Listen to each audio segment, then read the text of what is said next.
Right, so now we come up to the new tricks that were in the budget, the new things that he put in. Okay, listen to the radio and the press yesterday morning. There's lots of speculations, which were, dare I say, leaks, that he would put the personal allowance up to over 9,000. He did, as from April next year.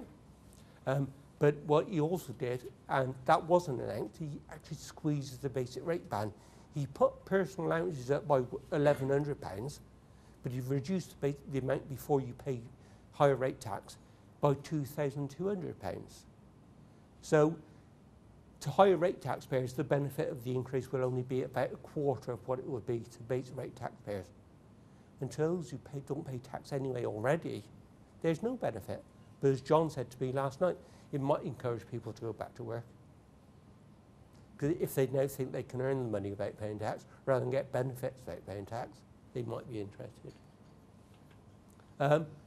Another one widely heralded was this 50% cut, the cut in the 50% rate that applies to people with income over £150,000.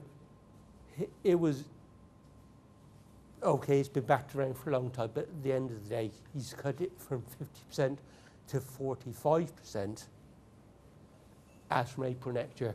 More later on how you'll pay for that. Tax relief on properties over £2 million. Sorry, stamp duty on properties over £2 million up to 7%, which was again fairly widely forecast.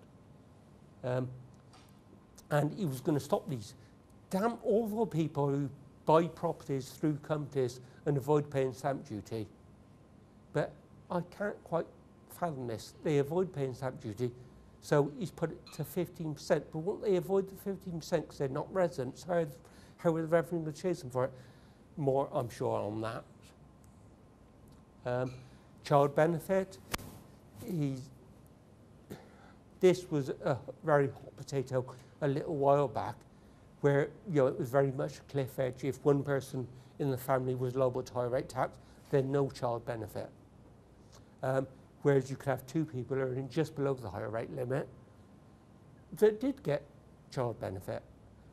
Okay, he's helped that slightly by saying that you won't start to lose child benefit now until one person earns over 50,000, and it was, I think, 42,000, so a little bit of help. But it does mean that child benefit will disappear. Now, pound for pound, rather than a cliff edge. Before, you earned enough, you lost it all. Now it's reduced at pound for pound, but by the time you get 60,000, it will disappear altogether. And the other one that was fairly widely forecast was that he would reduce the main rate of corporation tax. To which, okay, to my clients, it's not going to be of great help, because if they pay mainstream corporation tax, the main rate of corporation tax, then I failed. If they pay marginal rate, I probably failed. And those are the two that will help. The ones it won't help are companies that pay at the lower rate of corporation tax, which is at 20% anyway. So, I mean, we're supposed to be all in it together, but if we are, I wish I was in it paying the full rate of corporation tax, because then you're earning profits of over 1.5 million. And I think then we could make do.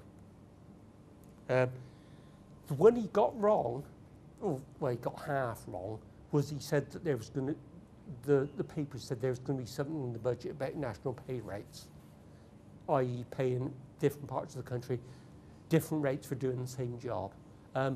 In fact, he just announced there's going to be more to say on it in the future. So they're right, it is going to happen, but he didn't announce it this time. He's going to tell us in the future what they're thinking that's on it. There was other speculation, which were guesses. Okay, people said the VAT registration would go up to 77,000. And what did it go up to? 77,000. So it was a good guess, But it wasn't a particularly bright guess because most people could have worked that out. Capped reliefs. I'd love to know exactly what this means. Because as he said that all higher rate employees that applied this 50%, was 50%, now going to be 45% rate, are really going to pay more tax because the reliefs they can claim at the moment are going to be capped at 25% of their income. Well, what are these reliefs? Remain really silent on what they are, and is consulted on exactly how this works. So I'm afraid I'm as much in the dark as you. GAR stands for General Anti-Avoidance Rule. He didn't actually bring it in this time, or he signposted that he's going to do so in next April. And again, they're going to consult on that, exactly how it's going to work. He set at the moment for a TAR, which is a targeted anti-avoidance rule, which will stop things. But the idea behind the GAAR is it will stop this morally repugnant tax avoidance that we're all getting up to. Because he doesn't like that. He thinks it's really bad. But it's the people who were paying at 50% that are now paying at 45% that we're doing it.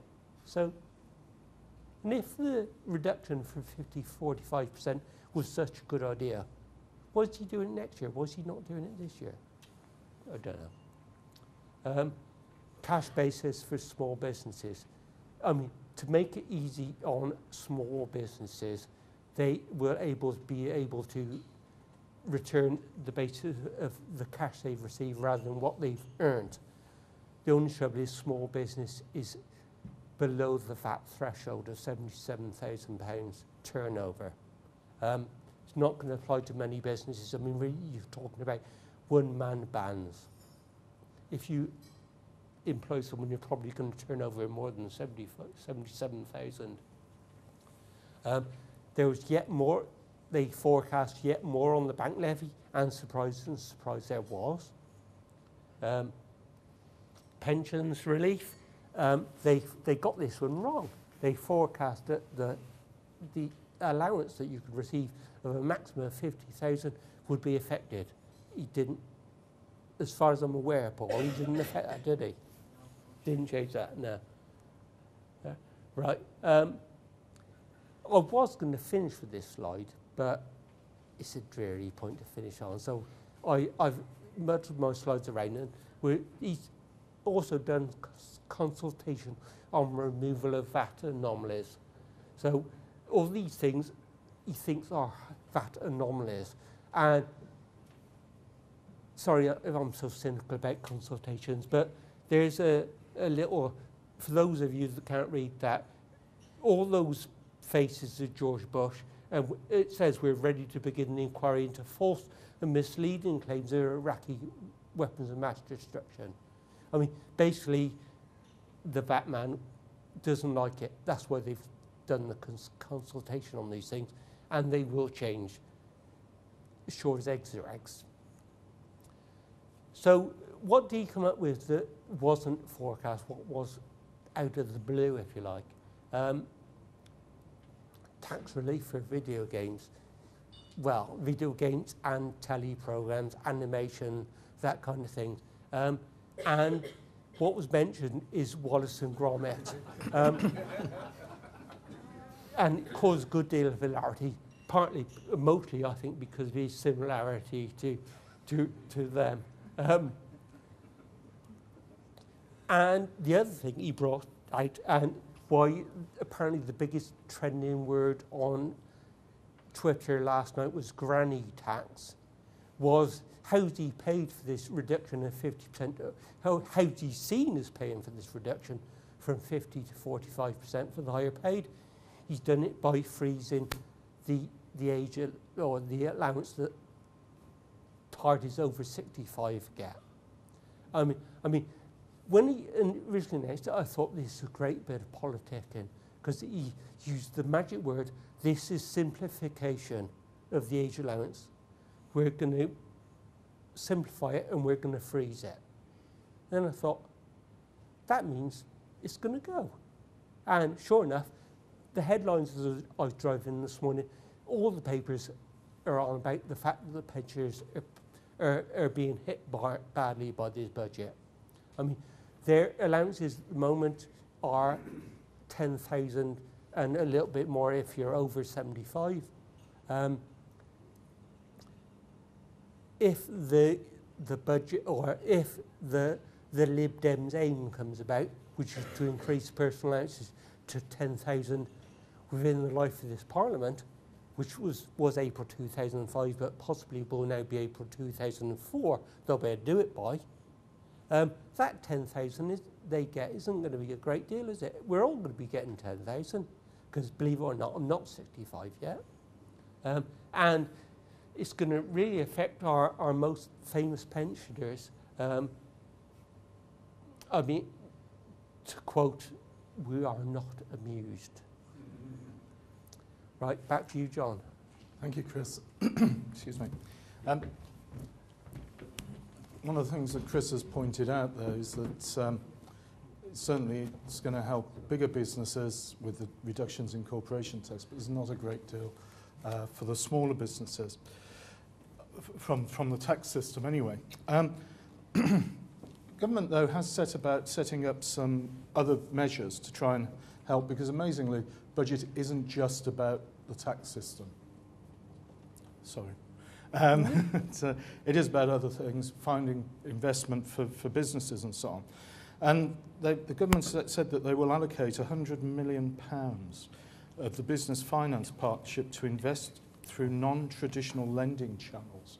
So we will be able to start seeing ways of raising funds for businesses, small and medium-sized businesses in particular, we hope, that won't rely on the banks to deliver this. That's rather nice in the current climate. Last week, I was with Mike Ashton and Gary. We were down at the British Chambers of Commerce conference, and Clegg, I think it was, said banks have gone from one extreme to the other. They've gone from being very liberal with their lending policies 5 or 10 years ago to being very cautious, and probably over-cautious now. So whilst they rebuild their balance sheets, and fair enough, that's quite a reasonable approach to take. So we need to look at what other ways there are, and without the structures, as we'll hear later, that have been available, we're looking at government funding through streams that we've had. We're looking now to find ways of new ways of getting that money to market. One of the things that does intrigue me a lot, because again, from talking to bank managers in particular over the last 6 months or so, the enterprise finance guarantee loans, they would like to do, but they actually know that their banks are getting near to the capacity, which was 13%, I think, of the lending book. The government have now said, well, actually, that can go up to 20%. So that's a positive that will enable banks perhaps to start releasing some funds. And the final thing is I'll just touch on briefly, enterprise loans to be piloted. Now, enterprise loans are aimed at students, young people who are looking to set up business. So hopefully they come out of university, they've got a great idea, they need money to set their business going. Hopefully these loans will help them in that way. I don't believe this. What government is going to scrap any regulation, let alone 84% of health and safety regulation? I mean, what are the health and safety police going to do? I think the key word is not scrap, it's improve. My guess is that they will look at tweaking ways. And again, last week Vince Cable did make the comment, I think I'm right in saying that it's great when you say, yes, thank you, I like that idea for a new piece of regulation, now which one are you going to scrap? And he says you see the MP's face sort of drop. I've got to think of something I've got to take off.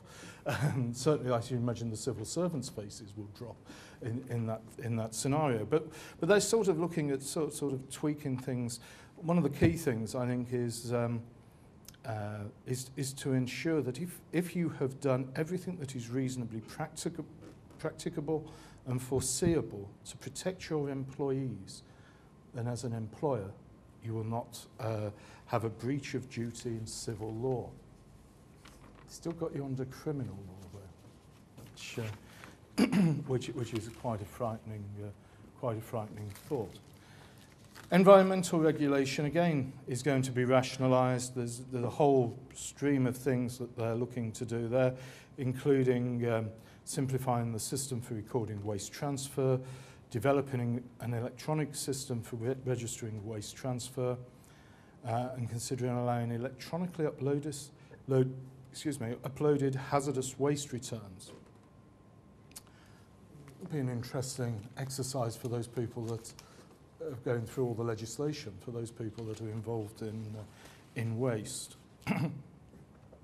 And also they're looking at sector-based reviews to ensure that where they're enforced, they're going to get the lowest cost. And that particularly applies to the voluntary sector.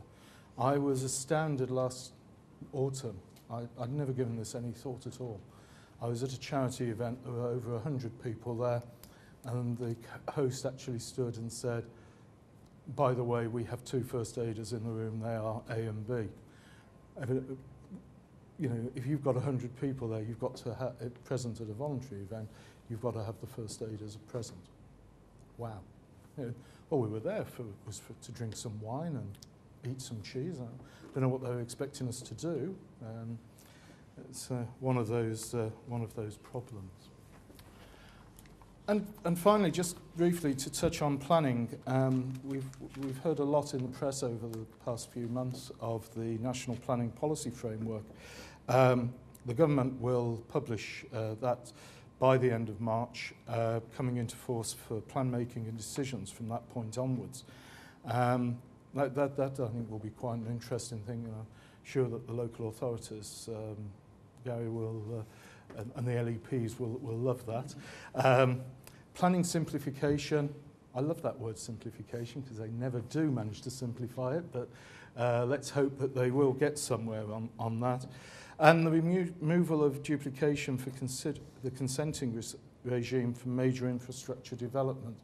I wonder whether that's got something to do with High Speed 2 coming about and the government trying to find ways to get away from the MPs and the Chilterns in particular who do not want High Speed 2 going through their back gardens. Cynic, yes. I'd like to now get some reaction from Mike and from Gary in particular. And firstly introduce Mike Ashton, Chief Executive of the Chamber.